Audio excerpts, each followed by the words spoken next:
da história da história brasileira. recente, né? É que tá, né, Ricardo? Porque é gostoso de ler. Né? As pessoas querem ouvir. O Assis Clear disse um negócio uma vez que me impressionou e eu fiquei pensando muito. Ele disse, olha, o contar e ouvir histórias está impresso no nosso genoma. Sim. Né? Ou seja, nos nossos antepassados, lá quando terminavam o dia e se reuniam em torno da fogueira, o que é que eles faziam? Ouviam e contavam histórias. Quando a gente é criança, o que é que a nossa mãe faz quando a gente vai para a hora de dormir? Ela conta histórias. Então, ouvir e contar histórias é uma coisa que faz parte do homem. E né? não é só entretenimento, não, né? não é ligação, só... é imbricação de entretenimento conhecimento. Com conhecimento, com produção de conhecimento. Exatamente. Né? Por exemplo, quando os homens se reuniam, a comunidade se reunia em torno de uma fogueira para contar histórias, para imitar, quando não tinha nem a palavra ainda, imitava-se apenas pelos sons, não é? Aquilo é uma preparação para novos guerreiros, para enfrentamentos com a natureza, não é? E a criança também. Aprendendo a alteridade, aprendendo o mundo. E outra coisa, né?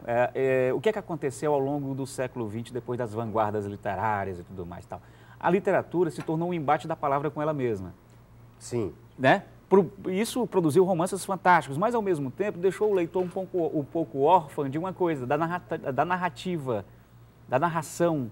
Ou seja, a palavra ficou engolfando-se, né? E esqueceu-se do enredo, da história. E talvez as biografias, isso não é uma teoria, não é uma hipótese, é só um palpite.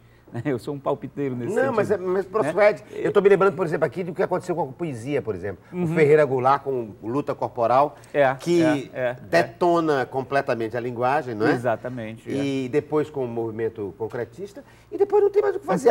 Implode tudo. Não tem mais o que desconstruir, não é? E é por isso que eu acho que as biografias têm tanto apelo de público, sabe? Por isso, porque elas são... Eu digo sempre que eu sou só um contador de histórias. Eu sou na hora de preencher, inclusive, a ficha de hotel, né, eu sempre, profissão, repórter.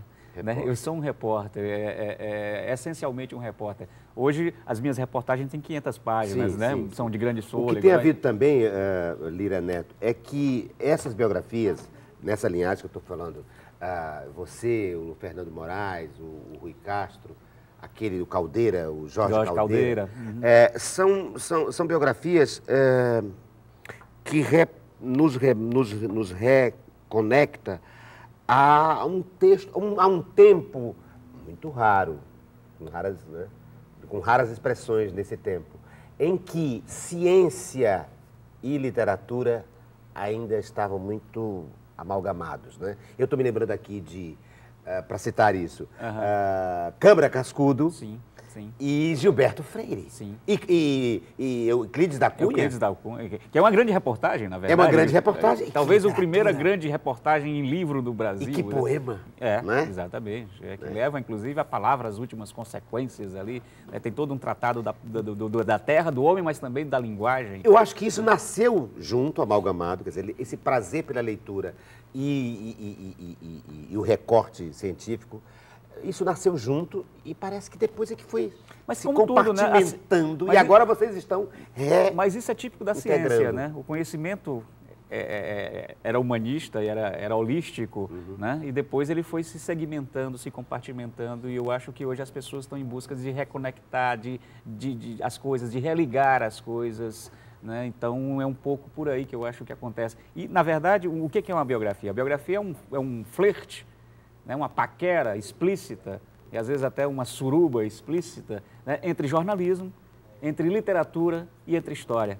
Né? Essas três aí, em homenagem aí meu incestuoso, inclusive, né, elas interagem a todo momento. Né? É história, mas é jornalismo e é literatura, porque tem um texto trabalhado na literatura, não no sentido de ser ficção, né, mas literatura no sentido de ser um texto trabalhado com prazer. A biografia, essa biografia que se popularizou, que fez você, inclusive, ganhar um prêmio como o Jabuti, ela não tem os rigores, ela tem os rigores científicos da pesquisa, mas ela não tem os rigores formais acadêmicos, ela não tem tese. Ela não tem o rigor mortis.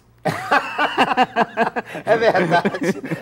Ela não tem aquela formatação de citações, entende? Ela não tem aquele modelo ao qual a universidade... contra o qual a universidade também já está se insurgindo. Exatamente.